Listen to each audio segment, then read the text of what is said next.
Their suspense was aggravated towards midnight, when the dervishes began to approach the zareba.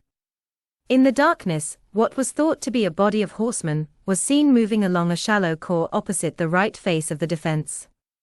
At the same moment a loud yell was raised by the enemy on the other side. An uncontrolled musketry fire immediately broke out. The guns fired blindly up the valley, the infantry wildly on all sides. The fusillade continued furiously for some time, and when by the efforts of the British officers the troops were restrained, it was found that the dervishes had retired, leaving behind them a single wounded man. Occasional shots were fired from the scrub until the morning, but no fresh attack was attempted by the dervishes. Meanwhile Captain Fenwick maintained his solitary and perilous position on the hillock. He was soon surrounded by considerable bodies of the enemy, and as soon as it became dark he was sharply attacked. But the dervishes fortunately possessed few rifles, and the officers and troopers, by firing steady volleys, succeeded in holding their ground and repulsing them. The sound of the guns at Teroy encouraged the Egyptians and revealed the direction of their friends. With the daylight the dervishes, who seemed throughout the affair to have been poor-spirited fellows, drew off, and the detachment, remounting, made haste to rejoin the main body. The force, again united, pursued their way to Khor Wintrai, where they found the column from Tokar already arrived. Marching early on the 15th, Major Sidney with 250 men of the XTH Sudanese, the only really trustworthy troops in the force, had reached Khor Wintrai the same afternoon. He drove out the small dervish post occupying the khor, and was about to bivouac, when he was sharply attacked by a force of Arabs said to have numbered 80 horsemen and 500 foot. The Sudanese fought with their usual courage, and the dervishes were repulsed, leaving 30 dead upon the ground. The regulars had 3 men wounded. Up to this point Colonel Lloyd's plan had been successfully carried out. The columns from Suakin and Tokar had effected a junction at Khor Wintrai on the Urkoit road. It now remained to await the attack of Osman Digna, and inflict a heavy blow upon him. It was decided, however, in view of what had occurred, to omit this part of the scheme, and both forces returned together without delay to Suakin, which they reached on the 18th, having lost in the operations 18 Egyptian soldiers killed and 3 wounded. Their arrival terminated a period of anxious doubt as to their fate. The town, which had been almost entirely denuded of troops, was left in charge of Captain Ford Hutchinson. At about 2 o'clock in the afternoon of the 16th a few stragglers from the Egyptian cavalry, with half a dozen riderless horses knocked at the gates, and vague but sinister rumors spread on all sides. The belief that a disaster had overtaken the Egyptian force greatly excited the Arabs living within the walls, and it appeared that they were about to rise, plunder the town, and massacre the Christians. Her Majesty's ship Scout was, however, by good fortune in the harbour. Strong parties of bluejackets were landed to patrol the streets. The guns of the warship were laid on the Arab quarter. These measures had a tranquilizing effect, and order reigned in Suakin until the return of the field force, when their victory was celebrated with appropriate festivities. It was announced that as a result of the successful operations the dervish enterprise against the Tokai Delta had collapsed, and that Osman Digna's power was forever broken. In order, however, that no unfortunate incident should mar the triumph, the XTH Sudanese were sent back to Tokar by sea via Trinkitat, instead of marching direct, and the garrison of Suakin confined themselves henceforward strictly to their defences. Osman Digna remained in the neighbourhood and raided the friendly villages. On the arrival of the Indian contingent he was supposed to be within 12 miles of the town, but thereafter he retired to Adarama on the Atbara River, where he remained during the Dongola campaign. The fact that no further offensive operations were undertaken in the eastern Sudan prevented all fighting, for the dervishes were, of course, unable to assail the strong permanent fortifications behind which the Egyptians took shelter. They, nevertheless, remained in actual possession of the surrounding country. until the whole situation was altered by the successful advance of powerful forces behind them along the Nile, and by the occupation of Berber. After the affair of Khor Wintrai, it was evident that it would not be possible to leave Suakin to the defense only of the 16th Battalion of Reservists. On the other hand, Sir H. Kitchener required every soldier the Egyptian army could muster to carry out the operations on the Nile. It was therefore determined to send Indian troops to Suakin to garrison the town and forts, and thus release the XTH Sudanese and the Egyptian battalions for the Dongola expedition. Accordingly, early in the month of May, the Indian Army authorities were ordered to prepare a brigade of all arms for service in Egypt. The troops selected were as follow: 26th Bengal Infantry, 35th Sikhs, 1st Bombay Lancers, 5th Bombay Mountain Battery, 2 Maxim guns, 1 Section Queen's Own Madras, sappers and miners, in all about 4,000 men. The command was entrusted to Colonel Egerton, of the Corps of Guides. On the 30th of May, the dreary town of Suakin was enlivened by the arrival of the first detachments, and during the following week the whole force disembarked at the Rotten Piers and assumed the duties of the defense. It is mournful to tell how this gallant brigade, which landed so full of high hope and warlike enthusiasm, and which was certainly, during the summer, the most efficient force in the Sudan, was reduced in 7 months to the sullen band who returned to India wasted by disease, embittered by disappointment, and inflamed by feelings of resentment and envy. The Indian contingent landed in the full expectation of being immediately employed against the enemy. After a week, when all the stores had been landed, officers and men spent their time speculating when the order to march would come. It was true that there was no transport in Suakin, but that difficulty was easily overcome by rumors that 5,000 camels were on their way from the Somali coast to enable the force to move on Kassala or Berber. As these did not arrive, General Egerton sent in a proposed scheme to the Sirdar, in which he undertook to hold all the advanced posts up to the Kokreb range, if he was supplied with 1,000 camels for transport. A characteristic answer was returned, to the effect that it was not intended to use the Indian contingent as a mobile force. They had come as a garrison for Suakin, and a garrison for Suakin they should remain. This information was not, however, communicated to the troops, who continued to hope for orders to advance until the fall of Dongola. The heat when the contingent arrived was not great, but as the months wore on the temperature rose steadily, until in August and September the thermometer rarely fell below 103 degrees during the night, and often rose to 115 degrees by day. Dust storms were frequent. A veritable plague of flies tormented the unhappy soldiers. The unhealthy climate, the depressing inactivity, and the scantiness of fresh meat, or the use of condensed water, provoked an outbreak of scurvy. At one time nearly all the followers and 50% of the troops were affected. Several large drafts were invalided to India. The symptoms were painful and disgusting open wounds, loosening of the teeth, curious fungoid growths on the gums and legs.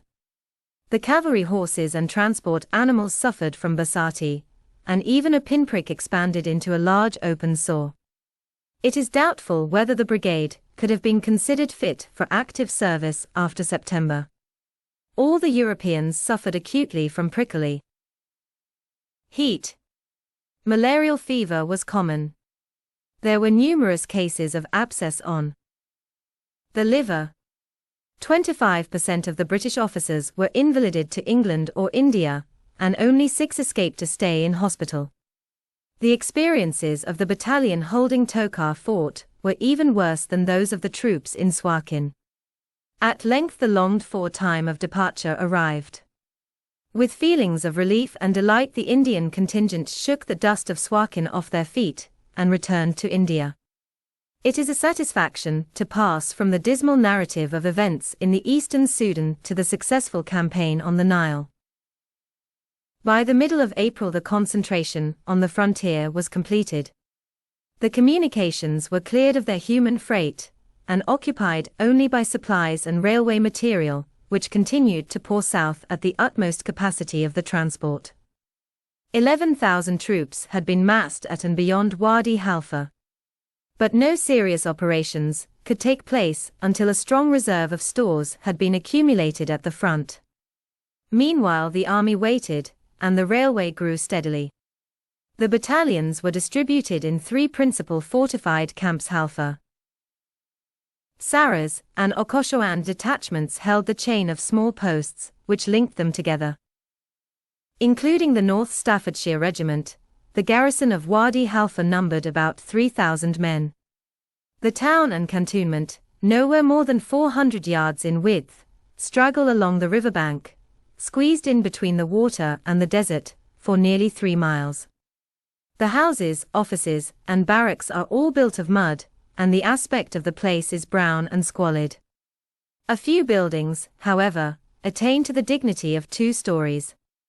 At the northern end of the town, a group of fairly well-built houses occupy the riverfront, and a distant view of the clusters of palm trees, of the white walls, and the minaret of the mosque refreshes the weary traveler from Korosko or Shellal with the hopes of civilized entertainment. The whole town is protected towards the deserts by a ditch and mud wall, and heavy Krupp field pieces are mounted on little bastions where the ends of the rampart rest upon the river. 5 small detached forts strengthen the land front, and the futility of an Arab attack at this time was evident. Halfa had now become the terminus of a railway, which was rapidly extending, and the continual arrival and dispatch of tons of material, the building of sheds, workshops, and storehouses lent the African slum the bustle and activity of a civilized city. Saras Fort is an extensive building, perched on a crag of black rock rising on the banks of the Nile about 30 miles south of Halfa. During the long years of preparation, it had been Egypt's most advanced outpost, and the southern terminus of the military railway. The beginning of the expedition swelled it into an entrenched camp, holding nearly 6,000 men. From each end of the black rock on which the fort stood a strong stone wall and wire entanglement ran back to the river. The space thus enclosed was crowded with rows of tents and lines of animals and horses, and in the fort Colonel Hunter, commanding the district known as Saras and the South, had his headquarters. From Saras the army seemed to have chosen a double line of advance. The railway reconstruction followed the old track, which had been prepared through the desert in 1885. The convoy route wound along by the river. Both were protected from attack. The 7th Egyptians guarded railhead, while the chain of small posts secured the road by the Nile to Okosho. The advanced base grew during the months of April and May into a strong position. Only once did the Arabs venture to approach within artillery range. A small body of horse and camel men made a sort of haphazard reconnaissance, and being seen from the outpost line, were fired on at a great distance by a field gun. They fell back immediately, but it was believed that the range was too great for the projectile to have harmed them, and it was not until 2 days later that the discovery on the spot of a swollen, blistering corpse, clad in bright jibber, apprised the delighted gunners of the effect of their fire. Warned by this lucky shot, the dervishes came no more, or came unseen. The Sirdar, accompanied by Colonel Bundle, his chief of staff, had left Cairo on the 22nd of March, and after a short stay at Aswan reached Wadi Halfa on the 29th. Here he remained during the month of April, superintending and pressing the extension of the railroad and the accumulation of supplies.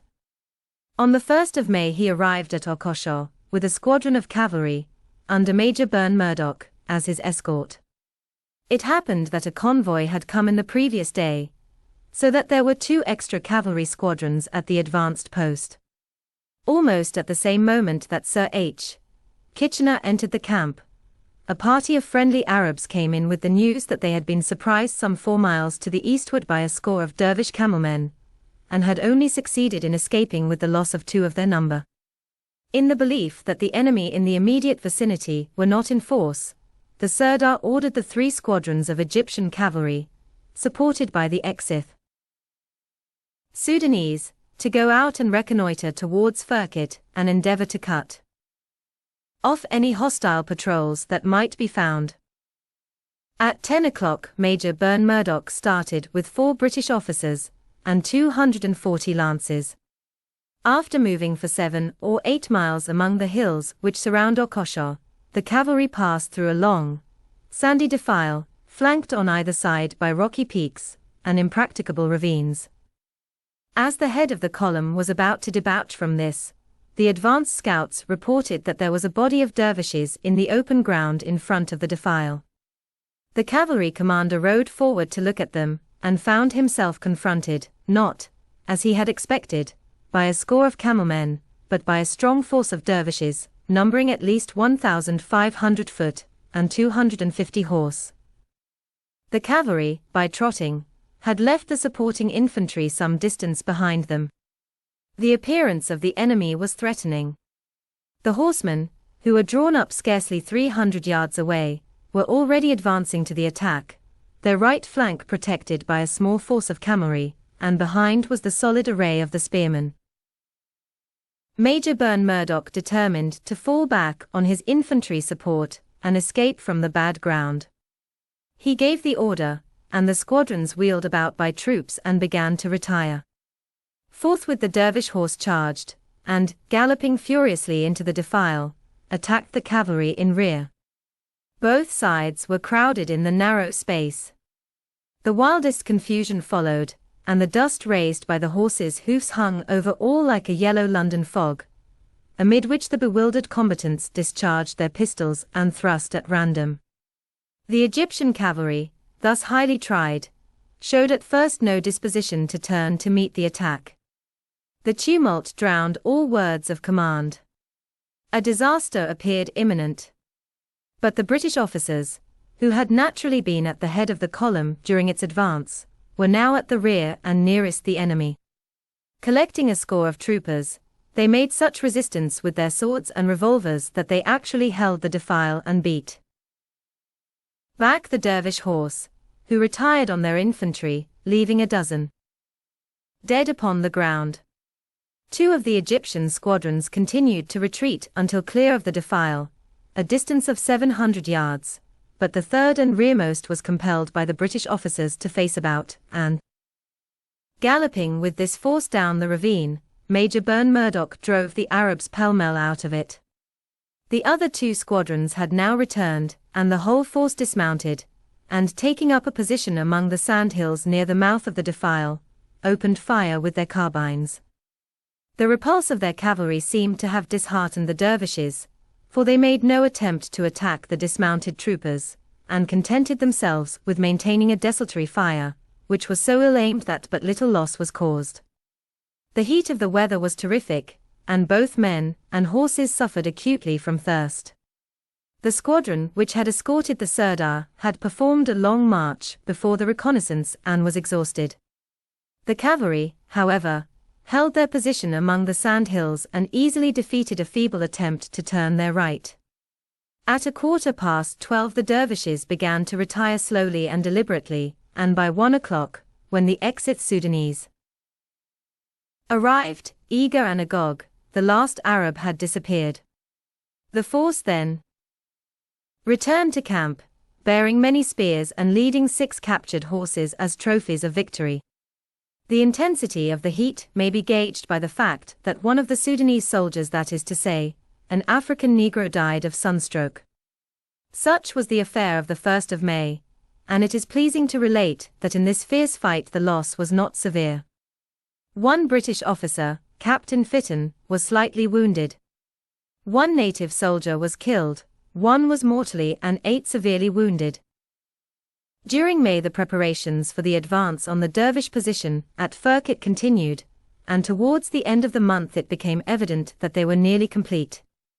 The steady accumulation of stores at Okosho had turned that post into a convenient base from which the force might operate for a month without drawing supplies of any kind from the north. The railway, which had progressed at the rate of about half a mile a day, had reached and was working to Ambigole Wells, where a 4-gun fort and entrenchment had been built. The distance over which convoys must plod was reduced by half, and the business of supply was doubly accelerated. By degrees the battalions and squadrons began to move forward towards Okosho. Saras, deprived of its short-lived glory, became again the solitary fort on a crag. Wadi Halfa was also deserted, and except for the British battalion in garrison, could scarcely boast a soldier. Both the Egyptian battalions from Suakin had arrived on the Nile. The XTH Sudanese were on their way. The country beyond Okosho had been thoroughly reconnoitred and mapped to within 3 miles of the dervish position. Everything was ready. The actual concentration may be said to have begun on the 1st of June, when the Sirdar started for the front from Halfa, whither he had returned after the cavalry skirmish. Construction work on the railway came to a full stop. The railway battalions, dropping their picks and shovels, shouldered their Remington rifles and became the garrisons of the posts on the line of communications. On the 2nd of June the correspondents were permitted to proceed to Okosho. On the 3rd the XTH Sudanese passed through Ambigole and marched south. The horse battery from Halfa followed. The Egyptian battalions and squadrons which had been camped along the river, at convenient spots from Ambigole to Okosho marched to a point opposite Okma. Between this place and the advanced post an extensive camp, stretching 3 miles along the Nile bank, arose with magic swiftness. On the 4th the 7th Egyptians moved from Railhead, and with these the last battalion reached the front. 9,000 men, with ample supplies, were collected within striking distance of the enemy. All this time the dervishes at Firkit watched in senseless apathy the deliberate, machine-like preparations for their destruction.